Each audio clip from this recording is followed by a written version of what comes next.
A father left his newborn daughter with hydrocephalus deep in the heart of the woods, surrendering her fate to the mercy of the gods. Yet, what began as an act of cruelty became the start of a journey, one that would forever alter the course of the little girl's life. In a remote village in the south of the Republic of Madagascar, the night was thick with silence, broken only by the rustling of wind through the tall palms and the occasional cry of nocturnal creatures. Paulo clutched his infant daughter close, her small, fragile form swaddled in a blanket, head heavy against his shoulder. Her breathing was shallow, her tiny hands limp. He cast a wary glance over his shoulder as he walked further into the dense forest, every step heavy with uncertainty, each pause filled with a dread that had begun gnawing at him weeks ago. Since her mother Shani's death during childbirth, Paulo had devoted himself to his daughter's care, though grief haunted his every waking moment. For 3 months he watched over her, shushing her cries at night, whispering lullabies he'd learned as a child. But then something changed. Her head, once perfectly round, began to swell, and her skin pulled taut around the bulging veins beneath. Her eyes, once bright, grew listless, and her tiny body seemed to weaken with every passing day. He brought her to the village healer, his heart pounding with hope. "Please," he murmured, laying her down on the small, weathered mat in the healer's hut. "Is there something you can do?" The healer glanced at the child, then at Paulo with a somber shake of his head. "This is not a child's illness, Paulo. It is something else." Something else.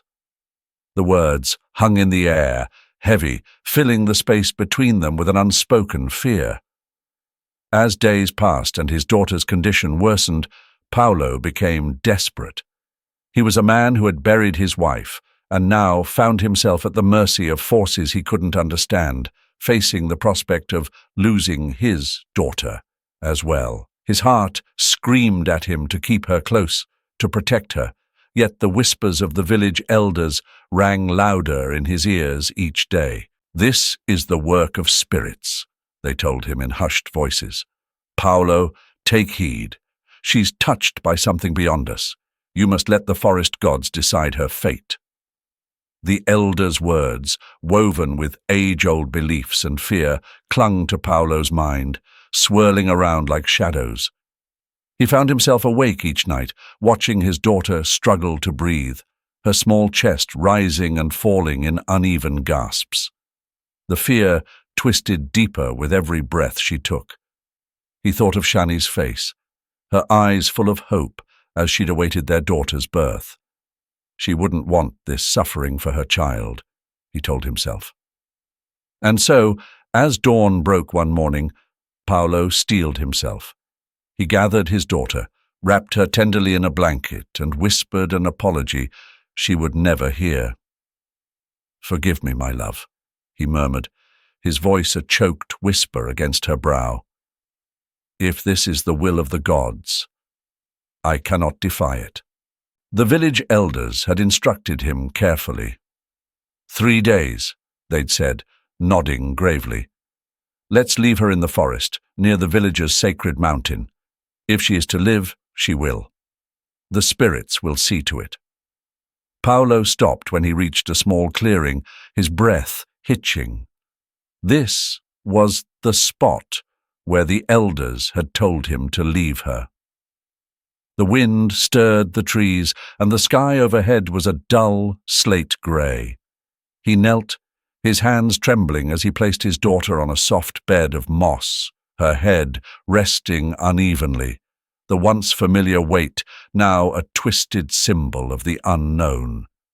Paulo felt the pull of every instinct within him to stay, to fight for her, yet the words of the elders silenced that inner voice, numbing his senses with an eerie calm. He took one last look at his daughter, her face small and pale against the green forest floor.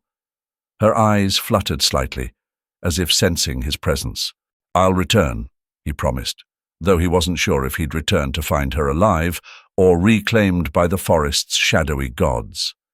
The trees seemed to close in as he backed away, the sound of his steps muffled by the damp earth. With each step, his resolve grew weaker, but he dared not look back. As he left, the forest grew quiet again, holding the child in a stillness only the ancient woods could know. The forest exhaled its early morning stillness, quiet but for the occasional rustle of leaves and the distant calls of tropical birds. Victoria Graham, breathing in the cool dawn air, adjusted her backpack and looked over at her husband, Phillips Graham, who was engrossed in a conversation with their local guide, a tall man named Juma. The Grahams are famous pediatricians in the US, and they are on a volunteer trip to Madagascar. They had spent the past week working non-stop, providing medical care to children in this village. Now, after 7 grueling days, the couple were finally on a brief respite, venturing deeper into the wilderness on a camping trip with the volunteer team. "You know, it's almost surreal out here," Victoria murmured as they trekked forward, her eyes scanning the lush foliage. "Last night I kept waking up expecting a beeping monitor or a line of mothers waiting for medicine." Phillips chuckled. "Can't blame you. I keep expecting Juma to hand me a list of patients," he replied, shaking his head. "But this break is overdue, even if it's just for one morning." Juma, overhearing, nodded in agreement. "You two have worked tirelessly. This forest is a place of renewal, a good change from all that chaos." The trio walked in comfortable silence, the forest floor damp underfoot, leaves crunching softly with each step. The volunteers, a mix of locals and a few foreign doctors, followed close behind, talking in low voices about the work they'd done that week. Some joked, others just walked quietly, basking in the silence that only a forest could offer. Suddenly, a soft whimpering noise broke through the ambient sounds of the forest. Victoria froze, raising her hand for the others to stop. "Did anyone else hear that?" she whispered, brow furrowing. Everyone fell silent, listening intently. There it was again, a faint cry, weak and almost swallowed by the forest itself. Phillips moved closer, following the sound. The cry grew louder as they approached a thicket of trees. There, on the ground, nestled among fallen leaves and tangled roots, lay a small bundle wrapped in a threadbare cloth. Inside was a baby girl, her skin pale and gaunt, eyes barely open. Victoria crouched down, her heart catching in her throat. "Phillips, look at her head," she whispered. The child's head was enlarged, far too large for her tiny body, and beads of sweat dotted her brow despite the coolness of the forest floor. "My God," Phillips breathed, kneeling beside his wife. "She's severely malnourished, and it looks like hydrocephalus." He shook his head, scanning the child with practiced eyes. "We need to get her to a hospital, now." Victoria lifted the fragile child carefully, feeling how feather-light she was. The baby barely moved, her cries reduced to soft, shallow gasps. Juma looked on with a mixture of sadness and resignation, muttering something under his breath. "Is there a hospital nearby that could handle this?" Phillips asked, his voice tight with urgency. He knew the answer before Juma even spoke, but he needed to hear it. "No, Dr. Graham," Juma replied, shaking his head. "The nearest hospital has no equipment for this level of care. You would need a city clinic." But even then, Victoria and Phillips exchanged a glance. They were well aware of the grim medical infrastructure here. She cradled the baby against her chest, feeling the faintest heartbeat. "We'll have to make do," she murmured. The journey back to the village was swift, with Phillips already on his satellite phone, contacting their American colleagues for assistance. Victoria tended to the baby as best as she could, cleaning her, wrapping her in the cleanest cloth they had, and checking her vitals every few minutes. By the time they reached the village, Phillips had arranged a call with a team back in the United States. Within hours, a temporary medical team arrived from the nearest major clinic, including American doctors who could set up a makeshift system to relieve some of the fluid pressure from the child's brain. Victoria and Phillips watched intently as the doctors worked, exchanging tense glances as each step unfolded. It was a delicate, temporary solution, merely a way to buy time. But the child's condition continued to deteriorate, her breaths growing shallower as the hours passed. "We can't wait any longer," Phillips said finally, his jaw tight with resolve. "We need to get her out of here and to a hospital with the right resources." Victoria nodded, determination set in her eyes. "We'll do whatever it takes," she whispered, holding the child close. She didn't yet know the child's name, her origin, or her story, but Victoria could feel the fragile pulse of life beneath her fingers. It was all the motivation she needed.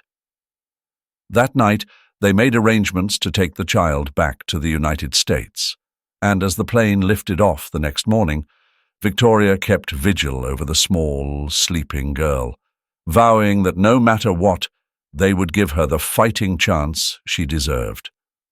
The forest was still, veiled in the thick pre-dawn mist. Paulo halted near a large rock, his eyes scanning the place he knew by heart, where the forest floor had been blanketed in her tiny blanket. Only now there was no sign of her, not a thread or even an imprint left in the soil. His heart sank as the realization set in. His daughter was truly gone. Sadness clung to him, a deep, relentless sorrow that weighed his shoulders down. But it was more than that. In the days after he'd left her, a quiet acceptance had also taken root within him. His wife, taken by childbirth, and now his daughter, swept away by forces beyond his control. It was the will of the gods, he told himself. These were not his decisions to make. They were simply his burdens to bear. With every step back toward the village, Paulo reminded himself, "My daughter's spirit is safe, guarded by those who dwell in a world we cannot see. She is at peace." Paulo kept his gaze on the ground as he returned, eyes dry but soul heavy, carrying an ache that would likely stay for as long as he did. The villagers watched him from a distance, sharing his grief, but keeping their silence out of respect. They, too, believed his daughter's fate was now sealed in the hands of spirits who would know what to do with her soul. Thousands of miles away, in the bustling city of New York, Victoria Graham leaned over the crib, watching as the small, fragile girl stirred.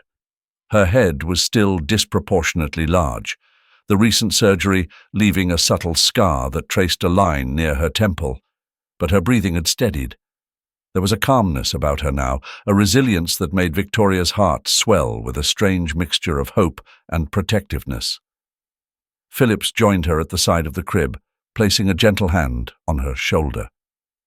"She seems stronger every day, doesn't she?" Victoria nodded, a faint smile pulling at her lips. "It's incredible, really. Everything she's been through." She trailed off, her gaze fixed on the girl's peaceful face.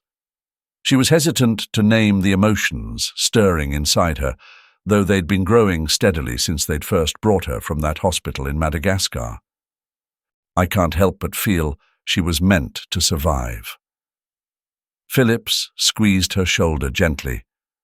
"Sometimes it feels like we were meant to find her too," he said, his voice low. The girl stirred, her eyes fluttering open for just a moment, the look of confusion and innocence in her gaze twisting Victoria's heart further.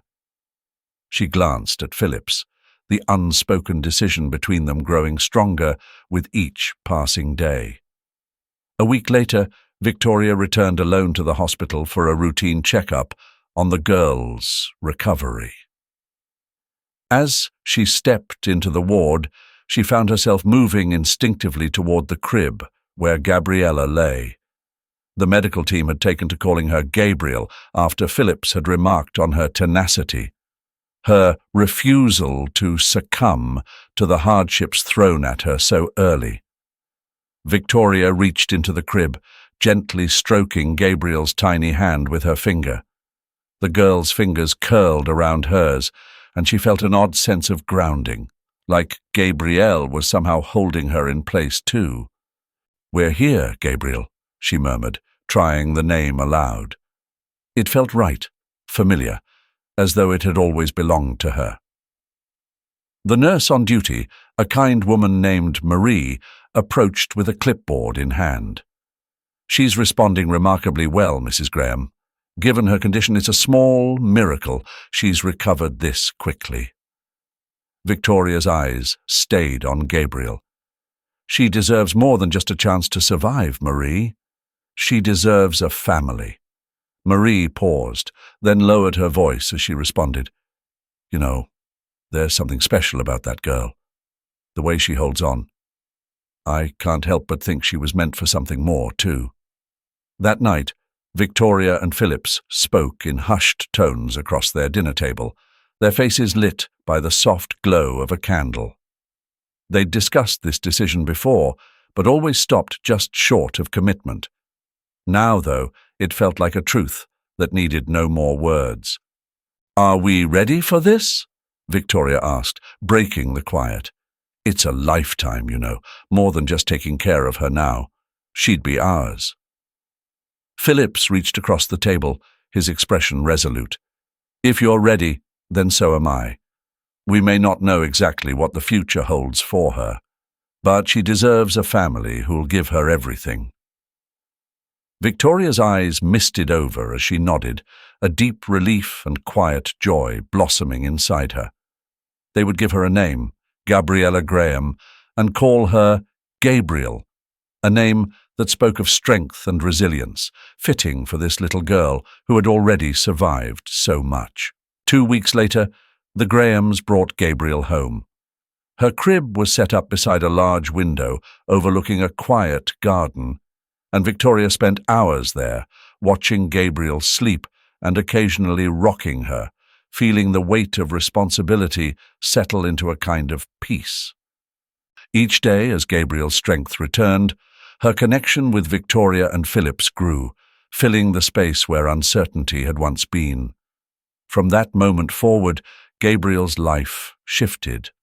No longer abandoned, no longer a child of uncertainty, she began to blossom in her new world. And as the seasons changed, as the days turned into months, the Grahams began to see the true miracle of what they'd found. Not just a child, but a family, woven together by the simple, unbreakable thread of love. Victoria Graham's fingers gently traced the edge of the small crib, her gaze softening as she watched Gabriel's chest rise and fall, each breath slow and slightly labored. It had been a year now, one filled with late nights, hospital stays, and moments that stretched thin as the delicate skin on Gabriel's hands. Yet in each of these moments, Victoria and her husband Phillips felt their resolve only hardened. They had committed to this small life, to seeing her through every challenge, even those that lingered, unseen yet heavy, in the space around her.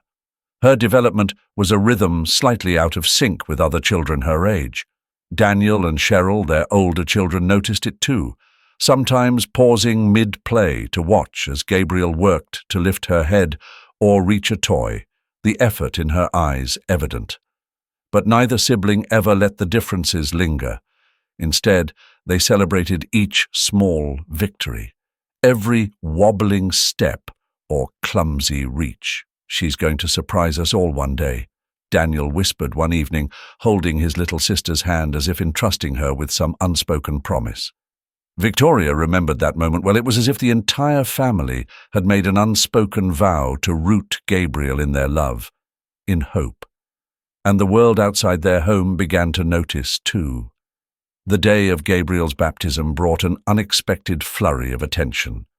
News of the adoption of a girl born in Madagascar with a condition many had dismissed as hopeless had somehow slipped into the local press. That Sunday morning, as Victoria and Phillips carried Gabriel into the small church, they were greeted by flashing cameras and murmuring reporters. The story seemed to capture people, a testament to resilience, to second chances, they'd say. The church was abuzz, murmurs and whispers bouncing softly off the vaulted ceilings as the congregation gathered. The priest's voice filled the chapel, solemn and resonant, invoking blessings and grace. He placed a gentle hand on Gabriel's forehead, his murmurs a gentle hum in the stillness. Her big eyes looked up at him, unblinking, too young to understand, but alert to every sound and touch. When he finally poured the water over her head, her mouth opened in a surprised little "oh," but no cry came, only a soft exhale. Those gathered let out a collective breath, as if the child's silence was a signal of something greater, something enduring. Victoria had stood beside Phillips as they held Gabriel up for the baptismal blessing, her heart swelling with pride mixed with a hint of worry. They hadn't intended to share Gabriel's story so publicly, but as she looked out at the crowd, she saw faces softened with empathy, strangers moved by this small life, as if recognizing the fight within her. That spirit, so evident to them all, grew stronger with each passing day. Gabriel's health challenges remained, her small frame fragile, her energy often waning quickly. But there was something in her eyes, a gleam of quiet resolve. Victoria caught it most when music played in the house, or when Cheryl danced around her sister, sweeping her arms in little twirls. Gabriel would sit wide-eyed, her hands lifting and lowering to the rhythm, an instinctive mimicry that made her family exchange surprised glances. As she grew, they began to see the whispers of something else, an affinity for movement, an urge to rise and sway. Phillips, noticing her gaze fixed on the spinning records, suggested they try a tiny ballet class, one tailored for children like Gabriel, who needed slower paces, gentler teachers. And there, in that soft-spoken space, Gabriel found herself. Victoria and Phillips never missed a class, staying close as Gabriel took hesitant steps. Her posture was uncertain, her frame delicate, yet her expression grew focused, almost determined. Each movement, however small, seemed to awaken something within her, a rhythm, a grace, a strength that could not be explained, only felt. One afternoon, Phillips leaned close to Victoria, his voice a low murmur. It's as if she's found her way to speak through this. Victoria, her heart full, nodded. Yes, it's her language. Their encouragement grew alongside her passion. Each step, a celebration. Each misstep, a moment of patience. Slowly, they watched her blossom, her body bending and spinning in ways they had never imagined possible. Though her journey remained fraught with limitations, they knew now, as she did, that her spirit was boundless, unfolding in ways that would shape them all. When Gabriel turned 6, the Grahams decided it was time to return to Madagascar. It was a trip with purpose, not just for their ongoing volunteer work, but also for Gabriel. Victoria and Phillips hoped the journey would give her a sense of the roots she carried within her, to know the culture and country that once held her tiny, fragile form. They arrived in Madagascar at the end of the rainy season. The city streets buzzed with color and life, a symphony of bustling markets, the call of vendors, and the scent of roasted spices filling the air. For Victoria and Phillips, it was both familiar and humbling. For Gabriel, it was a place both strange and wonderfully alive, each corner filled with something new to take in. Yet there was an odd ease about her, as if she was stepping into something that was already part of her. One evening, the Grahams held a community event in a small village just beyond the main city, a place where Phillips and Victoria had once worked during their early days as volunteers. As part of the event, Gabriel was set to perform a ballet piece for the local children. She had been practicing for weeks, twirling and leaping in the family living room, determined to bring her best to the crowd. Under the evening sky, villagers gathered on wooden benches, filling the small outdoor space. Children squeezed between adults, eyes wide with anticipation. Gabriel took the small stage, her feet tiny against the weathered boards. She glanced at her parents, who gave her an encouraging nod. With a deep breath, she began. Gabriel moved across the stage, each step light and precise, her face focused and expressive. Her dance told a story that went beyond her years, a blend of grace and quiet strength, as though she was dancing for someone unseen. The audience, usually filled with chatter, fell into a hushed silence. She held their gaze, moving in fluid arcs, lost in her own world. Among the onlookers stood a man, eyes narrowed as he watched her with an intensity that went unnoticed by others. He was modestly dressed, his face worn by years of labor and weather, his frame slightly hunched. But as he watched Gabriel, his breath caught. Something in her movements, in the way her eyes sparkled under the soft lights, stirred a deep memory. He could feel a connection, faint yet unmistakable. As the performance concluded, the crowd erupted into applause. Gabriel took a shy bow, a small smile gracing her face as she glanced into the crowd. Paulo's gaze lingered on her, the odd sense of connection tightening into something almost painful. Lost in thought, he turned to leave, but his attention caught on a tattered magazine resting on a nearby table. The faded cover featured a smiling couple, their arms wrapped around a young girl with a large, luminous gaze.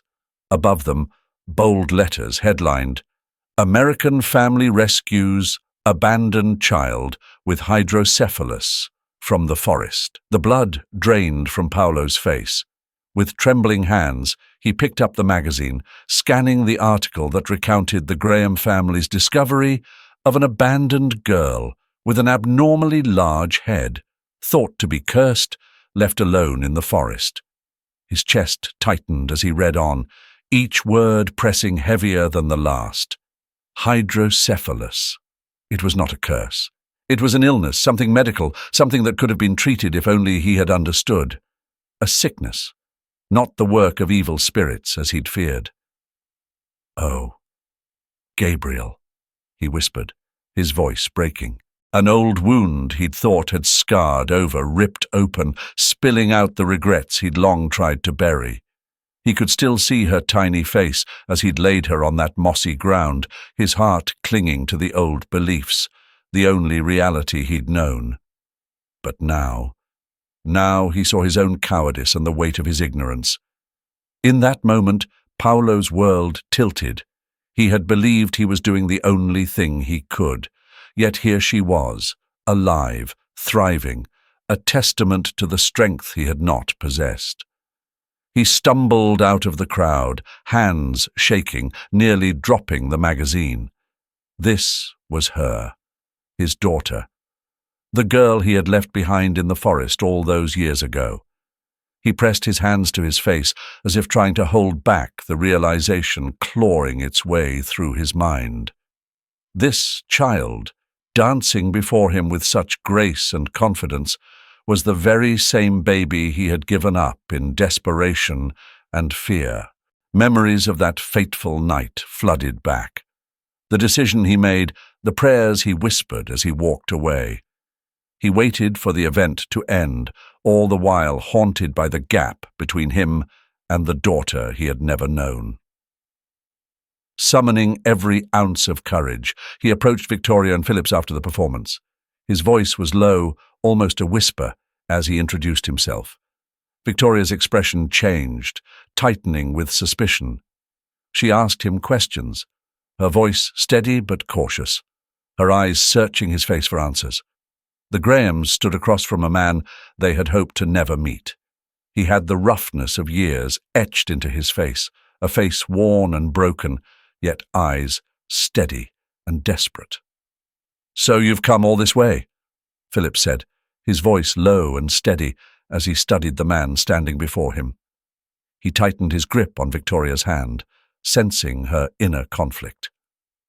"To claim a daughter you left to die." The man, Paulo, nodded, his hands trembling slightly. "I know what it sounds like," he admitted, voice cracked and raw. "But in my heart, I believed it was a choice, a ritual that would save her soul. I was wrong. I see that now." He took a breath, shoulders weighed down by a burden of regret that looked as if it would break him. "She's my blood, and I don't ask for forgiveness. I just want the chance to know her." Phillips's jaw clenched, his tone sharp. "You don't get to claim her now. Gabriel is safe. She's happy and she's ours. The moment you left her there, in that forest, you forfeited any claim." Paulo's face crumbled as he held back tears, but his gaze didn't waver. He stood his ground, trying to find the right words, but they escaped him, leaving only silence and the weight of past mistakes hanging in the air. Victoria looked down, feeling a pang of empathy she tried hard to resist. She could sense the sincerity in Paulo's eyes, an unmistakable sorrow that softened her heart, despite everything she knew he had done. "Phillips," she began softly, but Phillips's grip tightened on her hand, his resolve unyielding. "No, Victoria." His voice was firm, his eyes cold as he met hers. "Gabriel doesn't need to know anything about this man's choices. He's a stranger to her. We won't disrupt her life for his convenience." Gabriel, unknowingly caught in the weight of adult secrets, had wandered close enough to hear bits of the exchange. She peered around the corner, curiosity in her eyes as she caught glimpses of a conversation laced with tension. She was too young to make sense of it, too innocent to recognize the battle lines being drawn over her future. The murmuring voices and hardened expressions left Gabriel puzzled, but she lingered, the feeling of something important brewing, something deep and unsettling in the words she didn't fully understand. Her heart, however, sensed the gravity of the moment, and she instinctively drew back, pressing herself against the wall, hoping to remain unseen. Paulo took a step forward, but Phillips's hand shot out, blocking his path. "You lost your right to call yourself her father," Phillips said, voice steeled with anger. "She's my daughter now, and I'll do whatever it takes to protect her from you, from the consequences of your ritual." Paulo's face fell, and he lowered his gaze, nodding slowly, as if coming to terms with a punishment he had long known he deserved. Victoria looked at the man, her heart a battlefield of empathy and loyalty. She could see the pain in Paulo's face, the regret that could never be erased. "Phillips," she said gently, "perhaps Gabriel should know someday, when she's old enough to understand." Phillips's response was instant, his voice cutting. "No, we're leaving this in the past for good." He looked Paulo squarely in the eyes. "We're going back to the States, and as far as Gabriel is concerned, you don't exist." Victoria glanced at Paulo, who stood in silence, bearing the weight of his past decisions, of the life he could have been a part of, but was now forever denied. His lips pressed together, and he nodded slightly, words of protest unsaid, resigned to the consequences of his actions. As they turned to walk away, Victoria felt the ghost of guilt gnawing at her, but she clung to Philip's arm. Gabriel, hidden from sight, watched as her parents moved away from the stranger, their conversation lost to the whisper of the trees. She sensed something was being left behind, something important and tangled with her own life, but she couldn't grasp it. The three of them returned to the safe cocoon of the life they had built, leaving the encounter behind like an unfinished chapter in an old, unread story. The air in the Graham household was warm with laughter and the subtle aroma of the cake cooling in the kitchen. It was Gabriel's 15th birthday, and she knew it was going to be a special day. It was rare to have such a celebration for her, but Victoria insisted they go all out this year. Friends from ballet were arriving, and the living room was bright with sunlight and decorated with simple, elegant flowers. Gabriel twirled in her room, her new lavender dress swishing around her legs, her reflection in the mirror catching her gaze. She paused and glanced down at her feet, perfectly positioned. It was second nature now, the ballet, and in this moment she felt a deep joy in her chest, an overwhelming sense of gratitude. The last few years had been intense with endless rehearsals, performances and lessons, but here she was, surrounded by people who loved her. "Gabriel, sweetheart, come downstairs, everyone's waiting." Victoria's voice echoed from the hallway. Gabriel grinned, adjusting her dress one last time before bounding down the stairs. The sight below filled her heart with a mix of joy and disbelief. There were her friends, her family, all gathered around the big table, with a cake that seemed almost too beautiful to eat. Gabriel blew out the candles to the cheers and applause of the crowd. Later that evening, the guests were gone. The lights dimmed. She stood alone in the soft glow of the living room, her eyes drifting over the framed photos on the walls. Moments captured throughout her childhood, each one carefully curated by Victoria. Her mother had always been diligent about details, preserving the memories they built together as if they were heirlooms.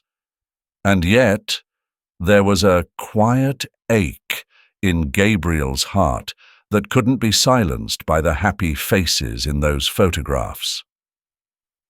Victoria entered the room, her silhouette soft against the hallway light, carrying a small box.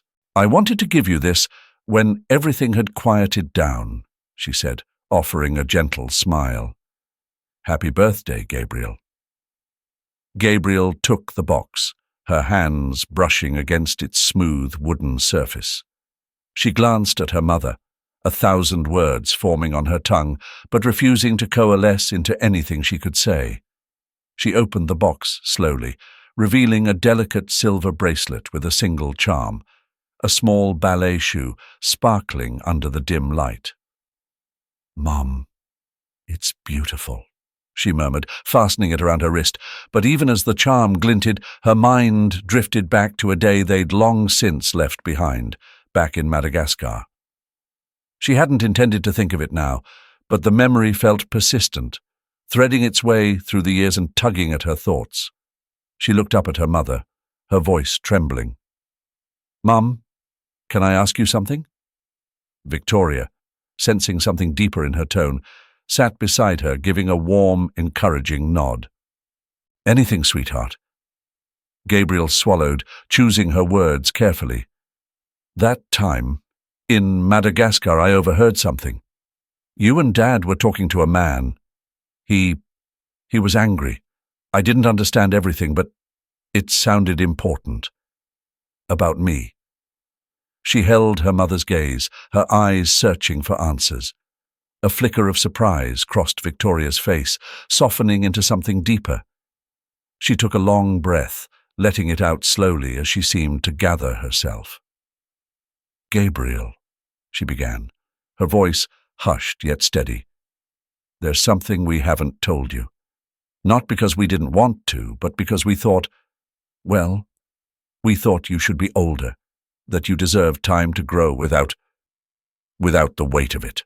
Gabriel felt her heart race, her palms growing cold. She hadn't expected her mother to confirm anything. She half expected an explanation that would brush off her worries. But this was different. "What do you mean?"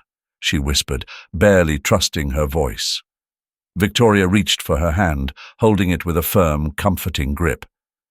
You see, you came to us differently than other children come to their parents. We found you, Gabriel. Or rather, you found us. You were only a baby, left in the most impossible circumstances.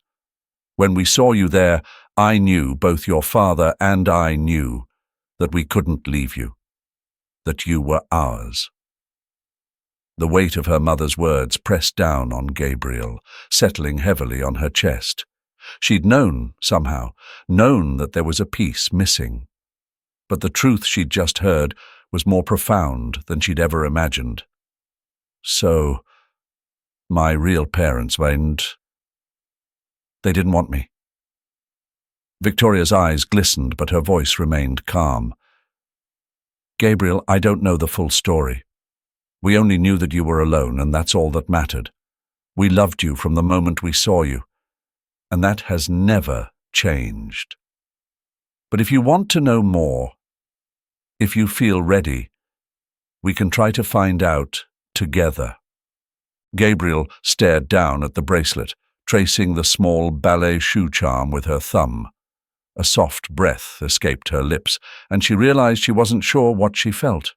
There was sadness, yes, but also an odd sense of peace, knowing that Victoria had told her the truth. Her family might not have been conventional, but they were hers. Thank you for telling me, Mum, she whispered, looking up with a tentative smile. I think I'd like to know more. Maybe not today, but someday. Victoria pulled her into an embrace, her voice soft. Whenever you're ready, Gabriel, I'll be right here. And in that moment, Gabriel understood that family wasn't only about origins. It was about the choices they'd made together. And maybe, she thought, as her mother held her close, maybe that was enough. In the quiet, humid air of the Madagascar countryside, Gabriel clutched her bag and cast a glance at Victoria, who offered a reassuring nod. Before them lay a small hut, weathered and leaning, half concealed by dense, wild foliage. Gabriel took a breath, steadying herself as she absorbed the scene. Inside that hut, after so many years, was her father. Do you want me to come with you?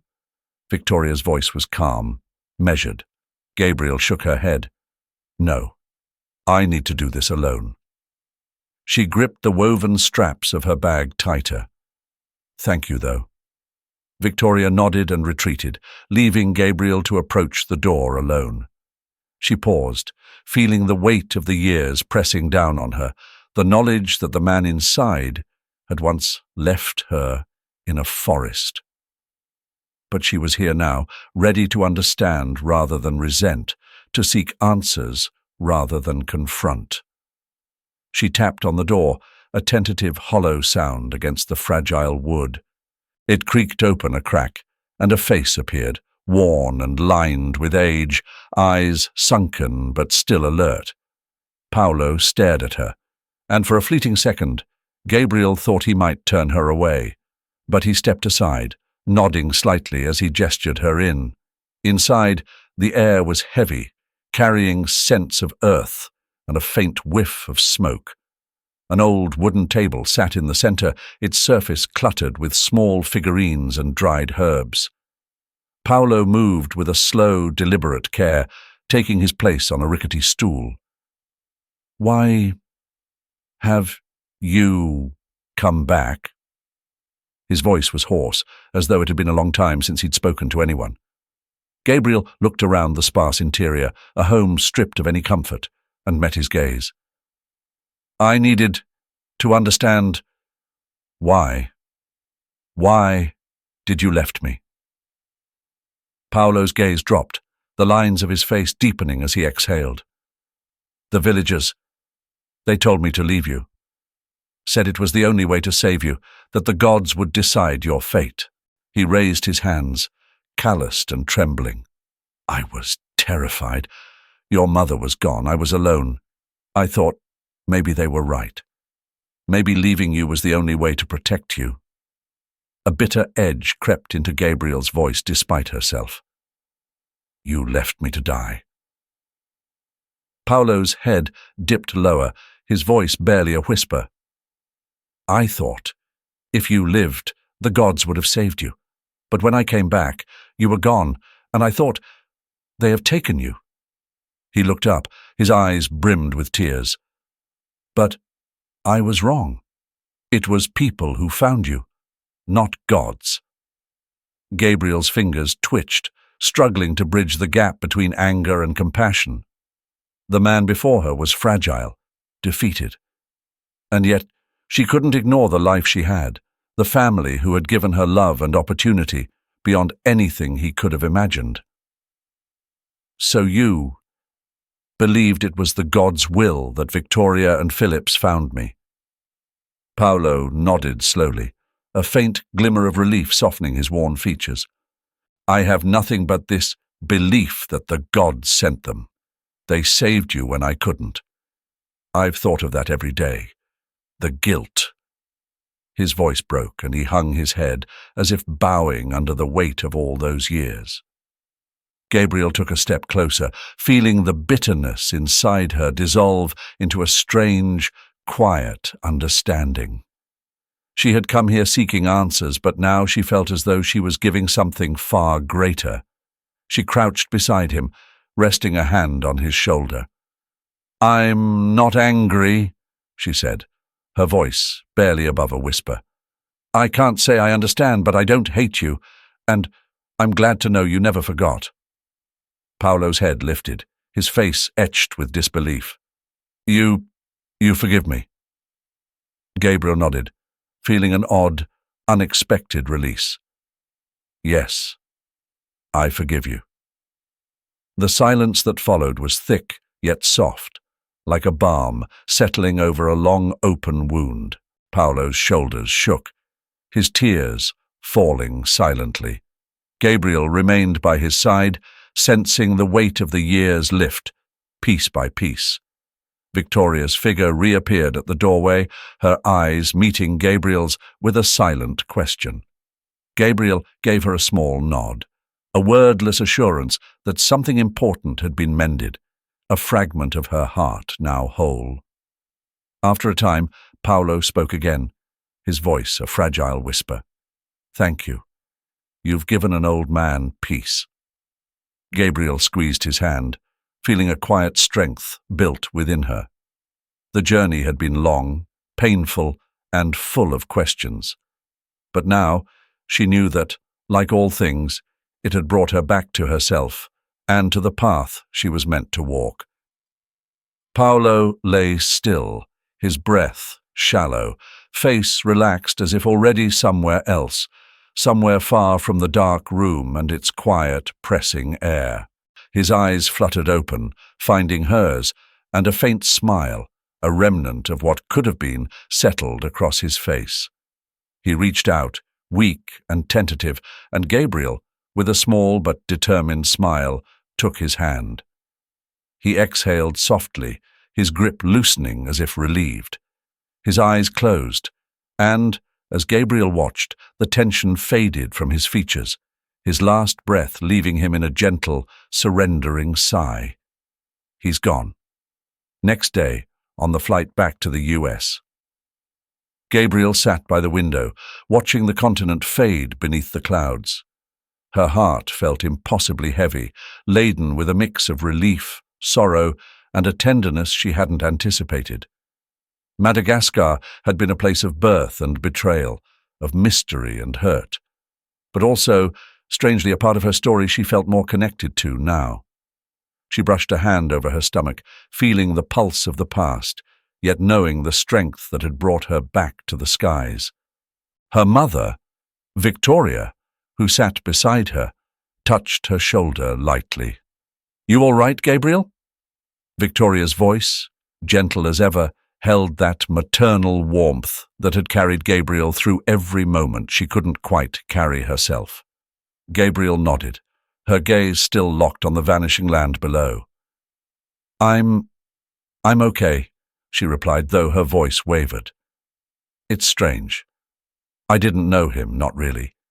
But somehow being there felt right, like maybe some part of me belonged to that place, too. Victoria looked at her daughter, seeing the maturity that had only grown with each performance, each hurdle, each return to Madagascar's red earth. "You're from both places, Gabriel," she whispered, her hand gently brushing a lock of Gabriel's hair. "And you're carrying the best of both with you." Gabriel didn't speak for a moment, letting the words settle over her, grounding her in this vastness between worlds. She knew her path was set. Ballet, the lights, the discipline, all of it had defined her in a way that Madagascar never could have. But the experience had touched her differently, leaving a kind of softness she hadn't expected, a knowledge that forgiveness could be offered even to those who had never asked. Years passed, and Gabriel's fame in ballet only grew. The world saw her talent, the grace in her steps, the strength she held despite her past. But in every performance, Gabriel carried with her a piece of Madagascar.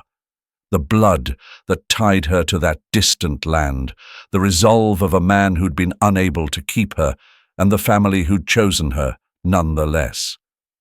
And when she danced, there was a quiet, untold story woven into every movement, a story of love not easily understood and pain softened by forgiveness.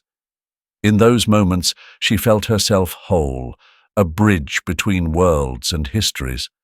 Gabriel's life had become a testament, a legacy of struggle and healing, an embodiment of the power of love and redemption, living proof that even in the deepest wounds, something beautiful could emerge. Thank you for staying with us through this heartfelt story. Gabriel's journey has shown us the incredible power of love, forgiveness, and the ability to heal even the deepest wounds. From a little girl left behind, Gabriel rose through the love of her family, transforming every hardship into the strength to become a shining ballet star. This story reminds us that forgiveness can often free both the one who gives it and the one who receives it. Gabriel not only found herself, but also proved that, even in the hardest circumstances, there's always a path to rise and find light. If you were moved by this story, don't forget to hit like and subscribe so you won't miss more inspiring stories. Leave a comment to share your thoughts, and let's spread the message of love and compassion together. See you in the next video.